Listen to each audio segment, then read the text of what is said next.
farmers. Welcome muli sa ating YouTube channel mga farmers. Tagal-tagal tayong hindi naka-upload sa update sa ating native chicken. Bagong lahat mga farmers, subscribe muna sa ating YouTube channel. Pindot na rin sa ating notification bell. So ngayon mga farmers, isi-share ko sa inyo mga farmers kung ano nang update sa mga native chicken natin. Nauna natin mga video, marami-dami pa ito mga farmers. Ngayon kunti lang mga farmers kasi nagkasakit at hindi natin napukusan ng bumili ng pagkain kasi hindi naman palagi may pera tayo mga farmers. Kaya ngayon mga farmers, pinapakain natin ng Krakorn at saka PDP, yung murahing pizza mga farmers. At sa awan Diyos, nag-upisa lang ng itlog mga farmers. Ilan lang rin yung alaga natin, yung sisiyo natin. Dalawan lang yung sisiyo natin ngayong breeding mga farmers. Kasi dito tayo lumipat sa bagay nating area mga farmers. Yan o, malapit nating sa ating bahay. Yan. Kasi dun sa kabila nating, dun sa dati itong manukan, inakaw yung malaga natin. So ngayon ilipat natin dito para mapupusa na rin natin magkain sa dalaga. At sana mga farmers, dumami pa ito para may maulam tayo. At ito pala yung dati itong pagkainan mga farmers, yung kawayan lang. Yan. Sana susurtihin tayo dito mga farmers sa ating bagong area. Ito yung kanilang mga patubigan. Yan. Lagyan pala natin ito ng vitamins mga farmers, Vitrasin Gold. Ito rin ang kanilang hapunan kapag gabi mga farmers.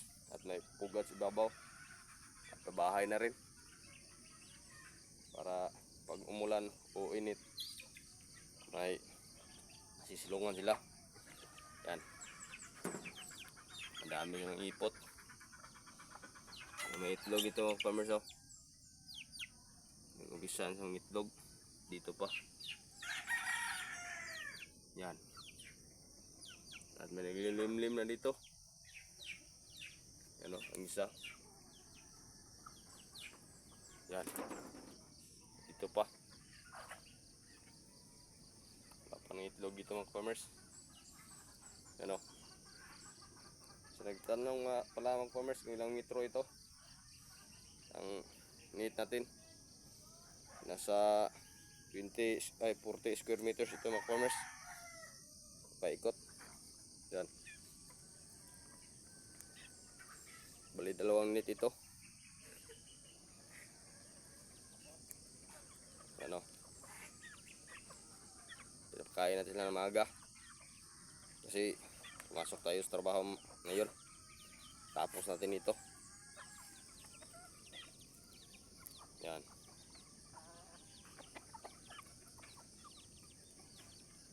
Take the ring. Ayan kagandahan sa paglaga ng native farmers kasi hindi lang kailangan ng magandang pabahay mga farmers. Yan lang pwede na. At balak nag-umpisa mag native chicken dyan mga farmers, magalaga. Alaga talaga magpukusan para hindi masayang lahat ng gastos natin mga farmers. Pag hindi natin napukusan, kaya ganito nangyari sa akin.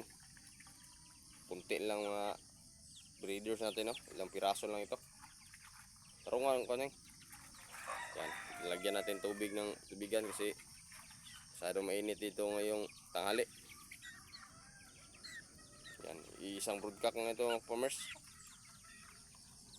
Itong breeders natin, 8 yung nasa limdi. dalawa naglimlim, siyam pala. Yan. At yan mga farmers. Sana may natutunan kayo sa ating vlog ngayon. Kung gusto niyo itong video na to, ipindot na rin sa ating notification bell. Subscribe naman. At i-shout out. Kung may shout out kayo, comment lang. Baka makikita natin shout out kayo sa sunod ng mga video. Maraming salamat sa inyong pagsuporta mga farmers. Lalo na sa mga subscriber kong mga Bisaya. Salamat kayo sa inyong suporta. Yan lang muna mga farmers. Hanggang sa muli. Salamat.